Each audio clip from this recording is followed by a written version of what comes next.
Hi అండి. So ఈ juice ఏంటో అనుకుంటున్నారా? రండి చూసేద్దాం. ఇక్కడ నేను 2 క్యారెట్స్ 1 యాపిల్ అండ్ 1 బీట్రూట్ తీసుకున్నాను అండ్ 1 లెమన్ కూడా. సో అవి చాప్ చేసి పెట్టుకున్నాను. ఇక్కడ ఒక అల్లం కూడా తీసుకుందాం అనమాట. సో ఇది మొత్తం మిక్సీ వేసిన తర్వాత ఇది వడగట్టేసుకోవాలన్నమాట. సో వడగట్టాక వాటర్ జ్యూస్ వస్తుంది కదా. సో ఆ జ్యూస్లో మనం ఏం చేయాలంటే ఒక నిమ్మకాయ, హాఫ్ నిమ్మకాయ అండ్ కొంచెం తేనె వేసుకోండి.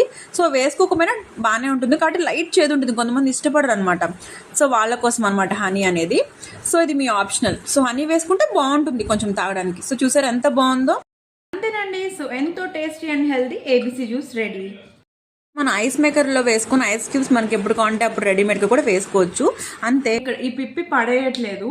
సో ఇది ఫేస్ ప్యాక్లో యూస్ చేసుకోవచ్చు, చాలా బాగుంటుంది. చాలా మంది పడేస్తారు, సో అస్సలు పడేయకండి. సో ఫేస్ ప్యాక్లో యూస్ చేసుకొని ఇన్స్టెంట్ గ్లో వస్తుంది. Bye bye.